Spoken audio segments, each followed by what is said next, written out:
This is a response to a PM, and any of you uninvolved onlookers who need context to enjoy it, well, you just won't enjoy it. So go ahead and click that goddamn X or the back button.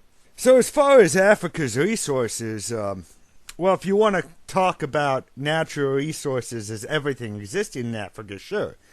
Obviously, it wasn't just the things inside the ground or growing on vines and such that people were interested in. It was also the very easily enslaved and directed pool of human capital, of human resources, right? That's what we call it now. You could get a dozen or so white men with rifles to lead a whole battalion of darkies, right? That's a pretty good resource if you want to use it in a profitable, exploitative way.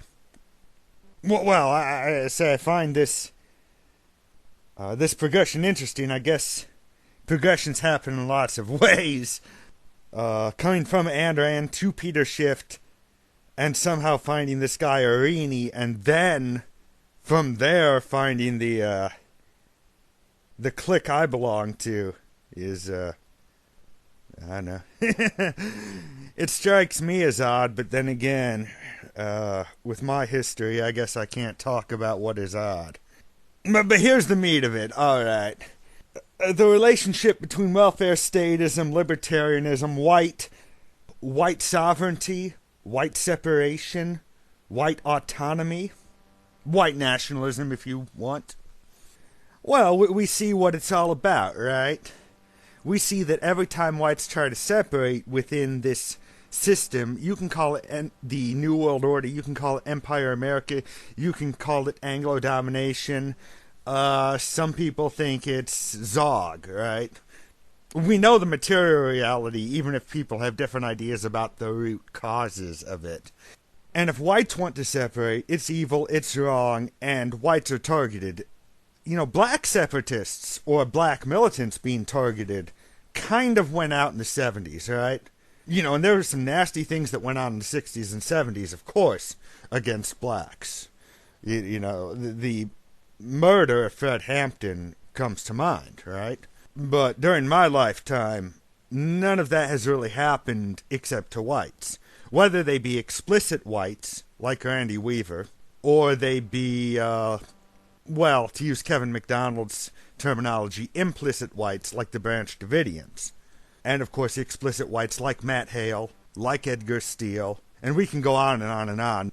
Whites, 80% of the time in the U.S., move to white communities when they move. Communities more white than what they left, right? Whites try and try and try and try again to get away from the goddamn non-white plague. Because whatever you want to attribute it to, as a white, you want to get away from the non-whites. If you want to be more safe, more secure, and have a better psychic standard of living, regardless of what you want to attribute it to.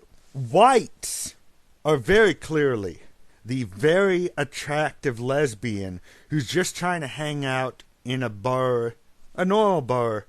But goddamn, all these guys, who are of course repulsive to us lesbians, come up and want to get into our wallets, right? So we go to the next bar and go to the next bar, and goddamn, we try to find a lesbian bar, but goddamn it, lesbian bars have been made illegal.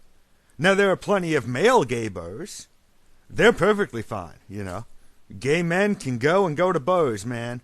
But us attractive lesbians cannot find a lesbian bar because, God forbid, you be a lesbian, a white, and try to just associate with your own kind. Isn't that right? So we are endlessly chased by those who at the same time say that we are vile. It's so transparent. And there are, of course, so many things transparent about the current anti-white paradigm that I'm somewhat surprised I didn't realize it earlier, right? I guess that's all I have to say, and boy, I crammed almost no content into 7 minutes. Pretty fucking awesome.